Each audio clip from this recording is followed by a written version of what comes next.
নমস্কার বন্ধুরা, shout with Dipanjan চ্যানেলে আপনাদের সকলকে স্বাগত জানাই।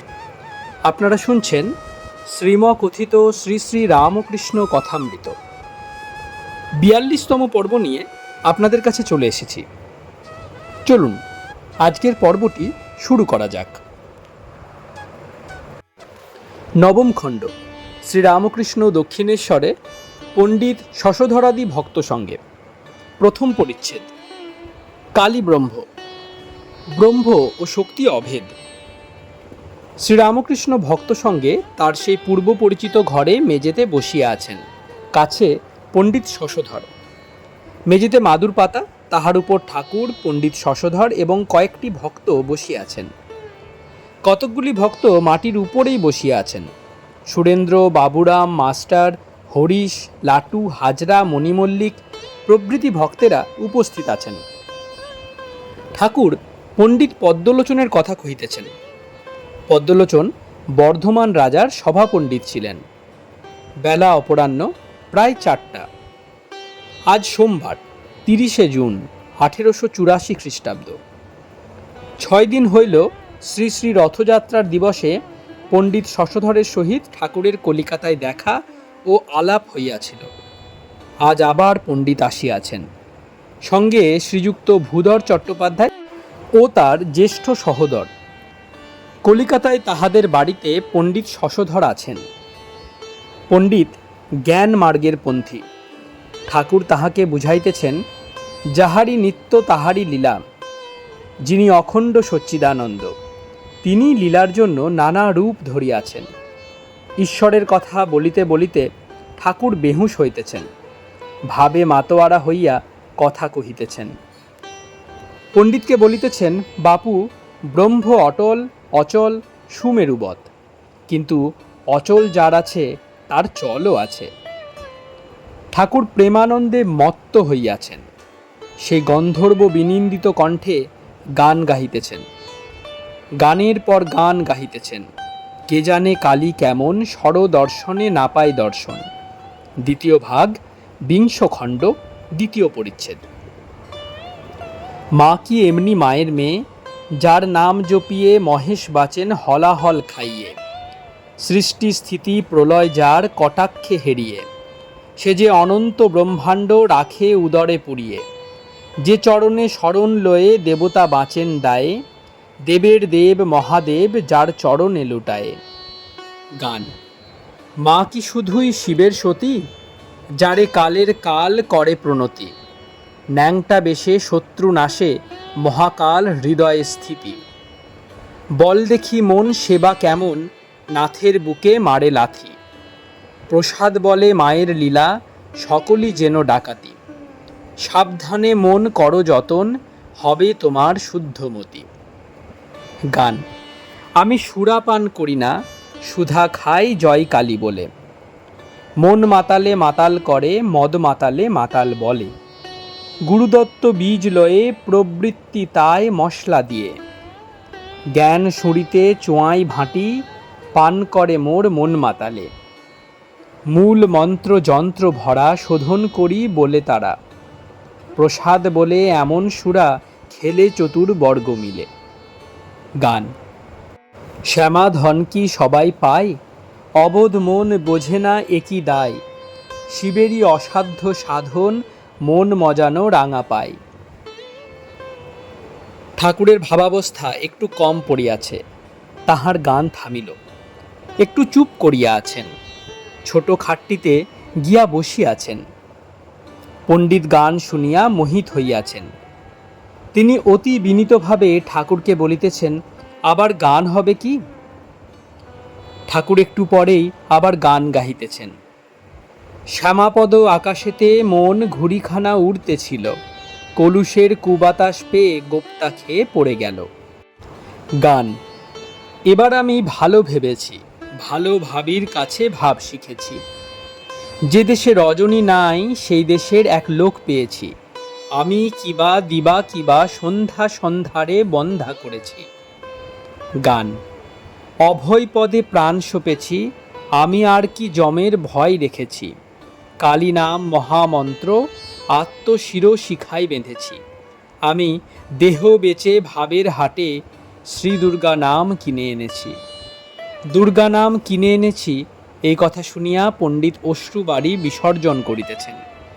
ঠাকুর আবার গাহিতেছেন গান। কালী নাম কল্পতরু হৃদয়ে রোপণ করেছি, এবার সমন এলে হৃদয় খুলে দেখাবো তাই বসে আছি। দেহের মধ্যে ছজন কুজন তাদের ঘরে দূর করেছি, রামপ্রসাদ বলে দুর্গা বলে যাত্রা করে বসে আছি। গান। আপনাতে আপনি থেকো মন যেও নাকো কারু ঘরে, যা চাবি তাই বসে পাবি ওরে খোঁজ নিজ অন্তপুরে। ঠাকুর গান গাহিয়া বলিতেছেন মুক্তি অপেক্ষা ভক্তি বড়। গান। আমি মুক্তি দিতে কাতর নই, শুদ্ধা ভক্তি দিতে কাতর হই গো। আমার ভক্তি যেবা পায় সে যে সেবা পায়, তারে কেবা পায় সে যে ত্রিলোক জয়ী। শুদ্ধা ভক্তি এক আছে বৃন্দাবনে, গোপ গোপী ভিন্ন অন্যে নাহি জানে। ভক্তির কারণে নন্দের ভবনে, পিতা জ্ঞানে নন্দের বাধা মাথায় বই। দ্বিতীয় পরিচ্ছেদ।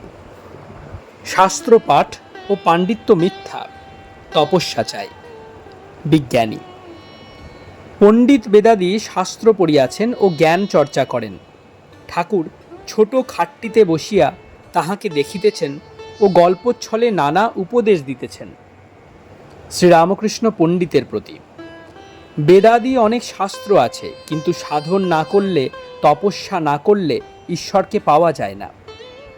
স্বরদর্শনে দর্শন মেলে না, আগম নিগম তন্ত্রসারে। তবে শাস্ত্রে যা আছে সেই সব জেনে নিয়ে সেই অনুসারে কাজ করতে হয়। একজন একখানা চিঠি হারিয়ে ফেলেছিল, কোথায় রেখেছে মনে নাই। তখন সে প্রদীপ লয়ে খুঁজতে লাগলো। 2-3 জন মিলে খুঁজে চিঠিখানা পেলে। তাতে লেখা ছিল 5 সের সন্দেশ আর একখানা কাপড় পাঠাইবে। সেইটুকু পড়ে লয়ে সে আবার চিঠিখানা ফেলে দিলে। তখন আর চিঠির কি দরকার, এখন 5 সের সন্দেশ আর একখানা কাপড় কিনে পাঠালেই হবে। দি আর্ট অফ টিচিং, পঠন, শ্রবণ ও দর্শনের তারতম্য। পড়ার চেয়ে শোনা ভালো, শোনার চেয়ে দেখা ভালো। গুরুমুখে বা সাধুমুখে শুনলে ধারণা বেশি হয়, আর শাস্ত্রের অসার ভাগ চিন্তা করতে হয় না। হনুমান বলেছিল, ভাই আমি তিথি নক্ষত্র অত সব জানি না, আমি কেবল রাম চিন্তা করি। শোনার চেয়ে দেখা আরও ভালো, দেখলে সব সন্দেহ চলে যায়। শাস্ত্রে অনেক কথা তো আছে, ঈশ্বরের সাক্ষাৎকার না হলে, তার পাদপদ্মে ভক্তি না হলে, চিত্তশুদ্ধি না হলে সবই বৃথা। পাঁজিতে লিখেছে 20 আড়া জল, কিন্তু পাঁজি টিপলে 1 ফোঁটাও পড়ে না, 1 ফোঁটাই পড় তাও না। বিচার কতদিন? ঈশ্বর দর্শন পর্যন্ত। বিজ্ঞানী কে? শাস্ত্রাদি নিয়ে বিচার কতদিন? যতদিন না ঈশ্বরের সাক্ষাৎকার হয়।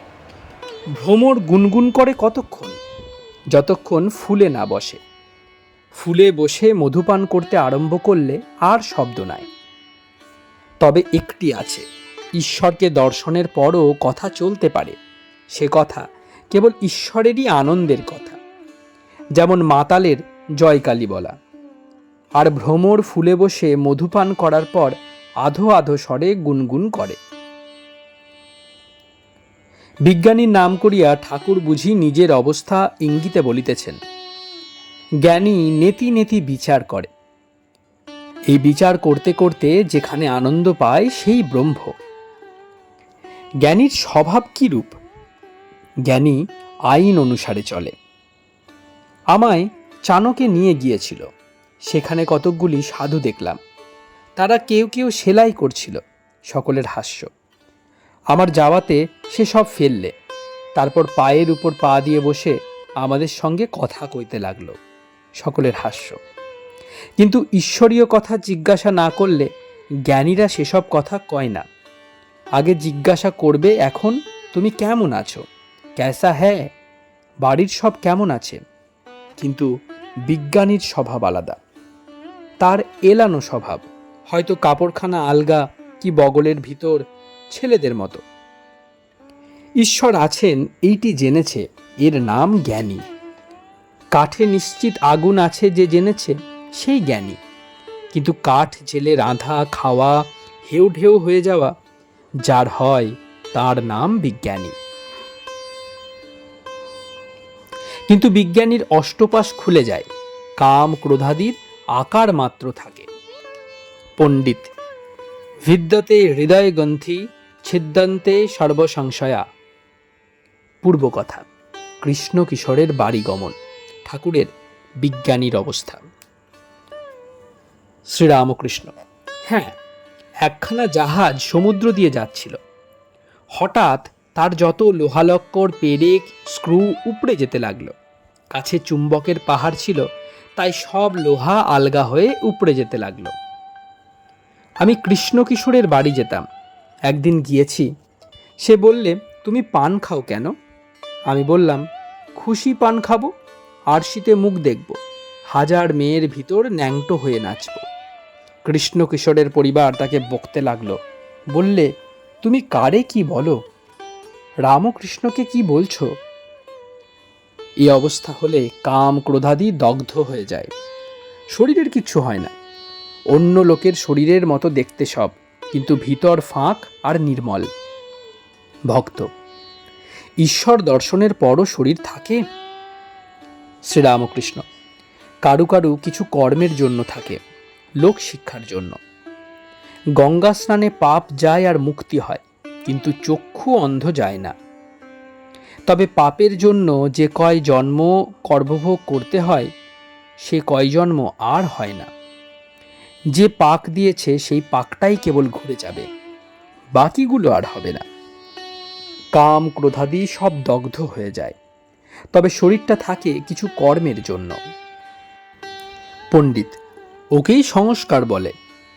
শ্রীরামকৃষ্ণ: বিজ্ঞানী সর্বদা ঈশ্বর দর্শন করে, তাই তো এরূপ এলানো ভাব।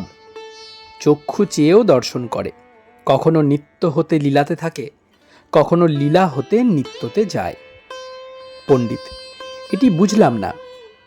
শ্রীরামকৃষ্ণ: নেতি নেতি বিচার করে সেই নিত্য অখণ্ড সচ্চিদানন্দে পৌঁছয়। তারা এই বিচার করে, তিনি জীব নন, জগৎ নন, চতুর্বিংশতি তত্ত্ব নন। নিত্যে পৌঁছে আবার দেখে তিনি এই সব হয়েছেন, জীব জগৎ চতুর্বিংশতি তত্ত্ব। দুধকে দই পেতে মন্থন করে মাখন তুলতে হয়, কিন্তু মাখন তোলা হলে দেখে যে ঘোলেরই মাখন, মাখনেরই ঘোল, খোলেরই মাঝ, মাঝেরই খোল। পণ্ডিত ভূধরের প্রতি সহাস্যে: বুঝলে, এ বুঝা বড় শক্ত। শ্রীরামকৃষ্ণ: মাখন হয়েছে তো ঘোলও হয়েছে। মাখনকে ভাবতে গেলেই সঙ্গে সঙ্গে ঘোলকেও ভাবতে হয়, কেননা ঘোল না থাকলে মাখন হয় না। তাই নিত্যকে মানতে গেলেই লীলাকেও মানতে হয়। অনুলোম ও বিলোম, সাকার নিরাকার সাক্ষাৎকারের পর এই অবস্থা। সাকার চিন্ময় রূপ, নিরাকার অখণ্ড সচ্চিদানন্দ, তিনিই সব হয়েছেন। তাই বিজ্ঞানীর এই সংসার মজার কুটি, জ্ঞানীর পক্ষে এ সংসার ধোঁকার টাটি। রামপ্রসাদ ধোঁকার টাটি বলেছেন। তাই একজন জবাব দিয়েছিল, এই সংসার মজার কুটি, আমি খাই দাই আর মজা লুটি। ওরে বদ্যি নাহিক বুদ্ধি, বুঝিস কেবল মোটামুটি। জনক রাজা মহাতেজা, তার কিসের ছিল ত্রুটি? সে এদিক উদিক দুদিক রেখে খেয়েছিল দুধের বাটি। সকলের হাস্য। বিজ্ঞানী ঈশ্বরের আনন্দ বিশেষ রূপে সম্ভোগ করেছে। কেউ দুধ শুনেছে, কেউ দেখেছে, কেউ খেয়েছে। বিজ্ঞানী দুধ খেয়েছে আর খেয়ে আনন্দ লাভ করেছে ও হৃষ্টপুষ্ট হয়েছে। ঠাকুর একটু চুপ করিলেন ও পণ্ডিতকে তামাক খাইতে বলিলেন। পণ্ডিত দক্ষিণ পূর্বের লম্বা বারান্দায় তামাক খাইতে গেলেন। তৃতীয় পরিচ্ছেদ। জ্ঞান ও বিজ্ঞান, ঠাকুর ও বেদোক্ত ঋষিগণ। পণ্ডিত ফিরিয়া আসিয়া আবার ভক্তদের সঙ্গে মেজেতে বসিলেন।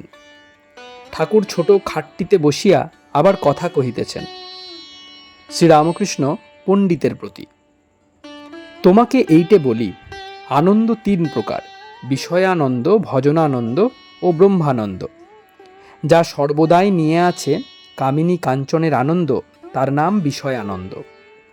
ঈশ্বরের নাম গুণগান করে যে আনন্দ, তার নাম ভজনানন্দ। আর ভগবান দর্শনের যে আনন্দ, তার নাম ব্রহ্মানন্দ। ব্রহ্মানন্দ লাভের পর ঋষিদের স্বেচ্ছাচার হয়ে যেত। চৈতন্যদেবের তিন রকম অবস্থা হতো: অন্তর্দশা, অর্ধবাহ্য দশা ও বাহ্য দশা। অন্তর্দশায় ভগবান দর্শন করে সমাধিস্থ হতেন, জড় সমাধির অবস্থা হতো। অর্ধবাহ্যে একটু বাহিরের হুঁশ থাকত। বাহ্য দশায় নাম গুণ কীর্তন করতে পারতেন। হাজরা পণ্ডিতের প্রতি, এই তো সব সন্দেহ ঘুচানো হলো। শ্রীরামকৃষ্ণ পণ্ডিতের প্রতি, সমাধি কাকে বলে? যেখানে মনের লয় হয়, জ্ঞানীর জড় সমাধি হয়, আমি থাকে না। ভক্তি যোগের সমাধিকে চেতন সমাধি বলে। এতে সেব্য সেবকের আমি থাকে, রস রসিকের আমি, আস্বাদ্য আস্বাদকের আমি। ঈশ্বর সেব্য, ভক্ত সেবক। ঈশ্বর রসস্বরূপ, ভক্ত রসিক। ঈশ্বর অস্বাদ্য, ভক্ত আস্বাদক। চিনি হব না, চিনি খেতে ভালোবাসি। পণ্ডিত, তিনি যদি সব আমি লয় করেন তাহলে কি হবে? চিনি যদি করলাম? শ্রীরামকৃষ্ণ সহাস্যে, তোমার মনের কথা খুলে বলো। মা কৌশল্যা, একবার প্রকাশ করে বলো। সকলের হাস্য। তবে কি নারদ, সনক, সনাতন, সনন্দ, সনৎকুমার শাস্ত্রে নাই? পণ্ডিত, আজ্ঞে হ্যাঁ, শাস্ত্রে আছে। শ্রীরামকৃষ্ণ, তারা জ্ঞানী হয়েও ভক্তের আমি রেখে দিয়েছিল। তুমি ভাগবত পড়ো নাই? পণ্ডিত, কতক পড়েছি, সম্পূর্ণ নয়। শ্রীরামকৃষ্ণ, প্রার্থনা করো, তিনি দয়াময়। তিনি কি ভক্তের কথা শুনেন না? তিনি কল্পতরু, তার কাছে গিয়ে যে যা চাইবে তাই পাবে। পণ্ডিত, আমি তো এসব চিন্তা করি নাই, এখন সব বুঝছি। শ্রীরামকৃষ্ণ, ব্রহ্মজ্ঞানের পরও ঈশ্বর একটু আমি রেখে দেন। সেই আমি, ভক্তের আমি, বিদ্যার আমি। তা হতে এ অনন্ত লীলা আস্বাদন হয়। মুষল সব ঘষে একটু, তাতেই আবার উলুবনে পড়ে কুলনাশন, যদুবংশ ধ্বংস হল। বিজ্ঞানী তাই এই ভক্তের আমি, বিদ্যার আমি রাখে আস্বাদনের জন্য, লোক শিক্ষার জন্য। ঋষিরা ভয় তরাসে, a new light on the Vedanta. ঋষিরা ভয় তরাসে, তাদের ভাব কি জানো? আমি জোশও করে যাচ্ছি, আবার কে আসে? খাদি কাঠ আপনি জোশও করে ভেসে যায়, কিন্তু তার উপর একটি পাখি বসলে ডুবে যায়। নারদাদি বাহাদুরি কাঠ, আপনিও ভেসে যায়, আবার অনেক জীবজন্তুকেও নিয়ে যেতে পারে। স্টিমবোট, আপনিও পার হয়ে যায়, আবার অপরকে পার করে নিয়ে যায়। নারদাদি আচার্য বিজ্ঞানী, অন্য ঋষিদের চেয়ে সাহসী। যেমন পাকা খেলোয়াড় ছক বাঁধা খেলা খেলতে পারে। কি চাও, 6 না 5? ফিবারেই ঠিক পড়ছে, এমনই খেলোয়াড়। সে আবার মাঝে মাঝে গোপে তা দেয়। শুধু জ্ঞানী যারা, তারা ভয় তরাসে। যেমন শতরঞ্চ খেলায় কাঁচা লোকেরা ভাবে জোশো করে একবার ঘুঁটি উঠলে হয়। বিজ্ঞানীর কিছুতেই ভয় নাই। সে সাকার নিরাকার সাক্ষাৎকার করেছে, ঈশ্বরের সঙ্গে আলাপ করেছে, ঈশ্বরের আনন্দ সম্ভোগ করেছে। তাকে চিন্তা করে অখণ্ডে মন লয় হলেও আনন্দ, আবার মন লয় না হলেও লীলাতে মন রেখেও আনন্দ। শুধু জ্ঞানই একঘেয়ে, কেবল বিচার করছে এ নয় এ নয়, এসব স্বপ্নবৎ। আমি দুহাত ছেড়ে দিয়েছি, তাই সব লই। একজন ব্যানের সঙ্গে দেখা করতে গিয়েছিল। ব্যান তখন সুতো কাটছিল, নানা রকমের রেশমের সুতো। ব্যান তার ব্যানকে দেখে খুব আনন্দ করতে লাগলো। আর বললে, ব্যান, তুমি এসেছো বলে আমার যে কি আনন্দ হয়েছে তা বলতে পারি না। যাই, তোমার জন্য কিছু জল খাবার আনি গে। ব্যান জল খাবার আনতে গেছে, এদিকে নানা রঙের রেশমের সুতা দেখে ব্যানের লোভ হয়েছে। সে একতারা সুতা বগলে করে লুকিয়ে ফেললে। ব্যান জলখাবার নিয়ে এলো আর অতি উৎসাহের সহিত জল খাওয়াতে লাগলো। কিন্তু সুতার দিকে দৃষ্টিপাত করে বুঝতে পারল যে একতারা সুতো ব্যান সরিয়েছেন। তখন সে সুতোটা আদায় করবার একটি ফন্দি ঠাউরালে। সে বলছে, ব্যান, অনেক দিনের পর তোমার সহিত সাক্ষাৎ হলো। আজ ভারী আনন্দের দিন। আমার ভারী ইচ্ছা করছে যে দুজনে নৃত্য করি। সে বললে, ভাই, আমারও ভারী আনন্দ হয়েছে। তখন দুই ব্যানে নৃত্য করতে লাগলো। ব্যান দেখলে যে ইনি বাহু না তুলে নৃত্য করছেন। তখন তিনি বললেন, এসো ব্যান, দুহাত তুলে আমরা নাচি, আজ ভারী আনন্দের দিন। কিন্তু তিনি এক হাতে বগল টিপে আরেকটি হাত তুলে নাচতে লাগলেন। তখন ব্যান বললেন, ব্যান, ও কি, এক হাত তুলে নাচ কি? এসো দুহাত তুলে নাচি। এই দেখো, আমি দুহাত তুলে নাচছি।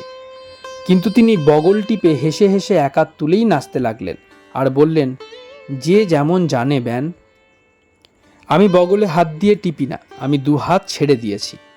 আমার ভয় নাই, তাই আমি নিত্য লীলা দুই লই। ঠাকুর কি বলিতেছেন যে জ্ঞানীর লোকমান্য হবার কামনা, জ্ঞানীর মুক্তি কামনা, এইসব থাকে বলে দুহাত তুলে নাচতে পারে না, নিত্যলীলা দুই নিতে পারে না। আর জ্ঞানীর ভয় আছে, পাছে বদ্ধ হই। বিজ্ঞানীর ভয় নাই। শ্রীরামকৃষ্ণ। কেশব সেনকে বললাম যে আমি ত্যাগ না করলে হবে না। সে বললে, তাহলে মহাশয় দলটল থাকে না। তখন আমি বললাম, কাঁচা আমি, বজ্জাত আমি, ত্যাগ করতে বলছি। কিন্তু পাকা আমি, বালকের আমি, ঈশ্বরের দাস আমি, বিদ্যার আমি, এতে দোষ নাই। সংসারীর আমি, অবিদ্যার আমি, কাঁচা আমি, একটা মোটা লাঠির ন্যায়। সচ্চিদানন্দ সাগরের জল ওই লাঠি যেন দুই ভাগ করেছে। কিন্তু ঈশ্বরের দাস আমি, বালকের আমি, বিদ্যার আমি, জলের উপর রেখার ন্যায়। জল এক, বেশ দেখা যাচ্ছে, শুধু মাঝখানে একটি রেখা, যেন দুভাগ জল। বস্তুত এক জল দেখা যাচ্ছে। শঙ্করাচার্য বিদ্যার আমি রেখেছিলেন লোকশিক্ষার জন্য। ব্রহ্মজ্ঞান লাভের পর ভক্তের আমি, গোপীভাব। ব্রহ্মজ্ঞান লাভের পরেও অনেকের ভিতর তিনি বিদ্যার আমি, ভক্তের আমি রেখে দেন। হনুমান সাকার নিরাকার সাক্ষাৎকার করবার পর সেব্য সেবকের ভাবে, ভক্তের ভাবে থাকতেন। রামচন্দ্রকে বলেছিলেন, রাম, কখনো ভাবি তুমি পূর্ণ, আমি অংশ, কখনো ভাবি তুমি সেব্য, আমি সেবক। আর রাম যখন তত্ত্বজ্ঞান হয় তখন দেখি তুমি আমি, আমি তুমি। যশোদা কৃষ্ণ বিরহে কাতর হয়ে শ্রীমতীর কাছে গেলেন। তার কষ্ট দেখে শ্রীমতী তাকে স্বরূপে দেখা দিলেন আর বললেন, কৃষ্ণ চিদাত্মা আর আমি চিৎশক্তি, মা তুমি আমার কাছে বর লও। যশোদা বললেন, মা, আমার ব্রহ্মজ্ঞান চাই না, কেবল এই বর দাও যেন ধ্যানে গোপালের রূপ সর্বদা দর্শন হয়, আর কৃষ্ণ ভক্ত সঙ্গ যেন সর্বদা হয়, আর ভক্তদের যেন আমি সেবা করতে পারি, আর তাঁর নাম গুণকীর্তন যেন আমি সর্বদা করতে পারি। গোপীদের ইচ্ছা হয়েছিল ভগবানের ঈশ্বরীয় রূপ দর্শন করে। কৃষ্ণ তাদের যমুনায় ডুব দিতে বললেন। ডুব দেওয়াও যা, অমনি বৈকুণ্ঠে সব্বাই উপস্থিত। ভগবানের সেই সরৈশ্বর্যপূর্ণ রূপ দর্শন হলো, কিন্তু ভালো লাগলো না। তখন কৃষ্ণকে তারা বললে, আমাদের গোপালকে দর্শন, গোপালের সেবা এই যেন থাকে, আর আমরা কিছুই চাই না। মথুরা যাবার আগে কৃষ্ণ ব্রহ্মজ্ঞান দিবার উদ্যোগ করেছিলেন। বলেছিলেন, আমি সর্বভূতের অন্তরে বাহিরে আছি, তোমরা কি একটা রূপ কেবল দেখছ। গোপীরা বলে উঠল, কৃষ্ণ, তবে কি আমাদের ত্যাগ করে যাবে তাই ব্রহ্মজ্ঞানের উপদেশ দিচ্ছি? গোপীদের ভাব কি জানো? আমরা রায়ের, রায় আমাদের। একজন ভক্ত: এই ভক্তের আমি কি একেবারে যাই না? Sri Ramakrishna and the Vedanta. শ্রীরামকৃষ্ণ: ও, আমি একবার যাই। তখন ব্রহ্মজ্ঞান হয়ে সমাধিস্থ হয়। আমারও যায়, কিন্তু বরাবর নয়। সারে গামা পাধানি, কিন্তু নিতে অনেকক্ষণ থাকা যায় না, আবার নিচের গ্রামে নামতে হয়। আমি বলি, মা, আমায় ব্রহ্মজ্ঞান দিও না। আগে সাকারবাদীরা খুব আসত, তারপর ইদানিং ব্রহ্মজ্ঞানীরা আসতে আরম্ভ করলে। তখন প্রায় ওইরূপ বেহুশ হয়ে সমাধিস্থ হতাম, আর হুঁশ হলেই বলতাম, মা, আমায় ব্রহ্মজ্ঞান দিও না। পণ্ডিত: আমরা বললে তিনি শুনবেন? শ্রীরামকৃষ্ণ: ঈশ্বর কল্পতরু, যে যা চাইবে তাই পাবে, কিন্তু কল্পতরুর কাছ থেকে চাইতে হয়, তবে কথা থাকে। তবে একটি কথা আছে, তিনি ভাবগ্রাহী। যে যা মনে করে সাধনা করে তার সেই রূপই হয়। যেমন ভাব তেমনই লাভ। একজন বাজিকর খেলা দেখাচ্ছে রাজার সামনে, আর মাঝে মাঝে বলছে, রাজা, টাকা দেও, কাপড়া দেও। এমন সময় তার জিভ তালুর মূলের কাছে উল্টে গেল, অমনি কুম্ভক হয়ে গেল। আর কথা নাই, শব্দ নাই, স্পন্দন নাই। তখন সকলে তাকে ইটের কবর তৈয়ার করে সেইভাবেই পুঁতে রাখলে। 1000 বৎসর পরে সেই কবর কে খুঁড়েছিল? তখন লোকে দেখে যে একজন যেন সমাধিস্থ হয়ে বসে আছে। তারা তাকে সাধু মনে করে পূজা করতে লাগলো। এমন সময় নাড়াচাড়া দিতে দিতে তার জিভ তালু থেকে সরে গেল। তখন তার চৈতন্য হলো, আর সে চিৎকার করে বলতে লাগলো, লাগ ভেলকি লাগ। রাজা, টাকা দেও, কাপড়া দেও। আমি কাঁদতাম আর বলতাম, মা, বিচার বুদ্ধিতে বজ্রাঘাত হোক। পণ্ডিত: তবে আপনারও বিচার বুদ্ধি ছিল? শ্রীরামকৃষ্ণ: হ্যাঁ, একবার ছিল। পণ্ডিত: তবে বলে দিন, তাহলে আমাদেরও যাবে। আপনার কেমন করে গেল? শ্রীরামকৃষ্ণ: অমনি একরকম করে গেল। চতুর্থ পরিচ্ছেদ। ঈশ্বর দর্শন জীবনের উদ্দেশ্য, তাহার উপায়। ঐশ্বর্য ও মাধুর্য, কেহ কেহ ঐশ্বর্য জ্ঞান চায় না। ঠাকুর কিয়ৎক্ষণ চুপ করিয়া আছেন, আবার কথা কহিতেছেন। শ্রীরামকৃষ্ণ: ঈশ্বর কল্পতরু, তার কাছ থেকে চাইতে হয়, তখন যে যা চায় তাই পায়। ঈশ্বর কত কি করেছেন, তার অনন্ত ব্রহ্মাণ্ড, তার অনন্ত ঐশ্বর্যের জ্ঞান আমার দরকার কি? আর যদি জানতে ইচ্ছা করে, আগে তাকে লাভ করতে হয়, তারপর তিনি বলে দেবেন। যদু মল্লিকের কখানা বাড়ি, কত কোম্পানির কাগজ আছে, এসব আমার কি দরকার? আমার দরকার জোশো করে বাবুর সঙ্গে আলাপ করা, তা পগার ডিঙিয়েই হোক, প্রার্থনা করেই হোক, বা দারবানের ধাক্কা খেয়েই হোক। আলাপের পর কত কি আছে একবার জিজ্ঞাসা করলে বাবুই বলে দেয়। আবার বাবুর সঙ্গে আলাপ হলে আমলারাও মানে। সকলের হাস্য। কেউ কেউ ঐশ্বর্যের জ্ঞান চায় না। সুঁড়ির দোকানে কত মন মদ আছে, আমার কি দরকার? আমার এক বোতলেতেই হয়ে যায়। ঐশ্বর্য জ্ঞান চাইবে কি? যেটুকু মদ খেয়েছে তাতেই মত্ত।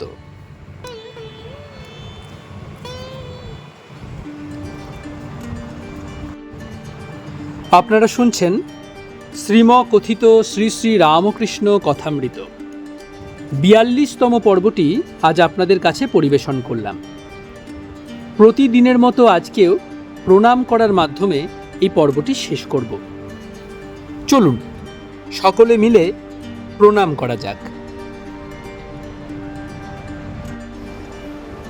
নিরঞ্জনং নিত্যমনন্তরূপং ভক্তানুকম্পা ধৃতবিগ্রহং বৈ ईशावतारं परमेशमिडं तं रामकृष्णं शिरसा नमामि।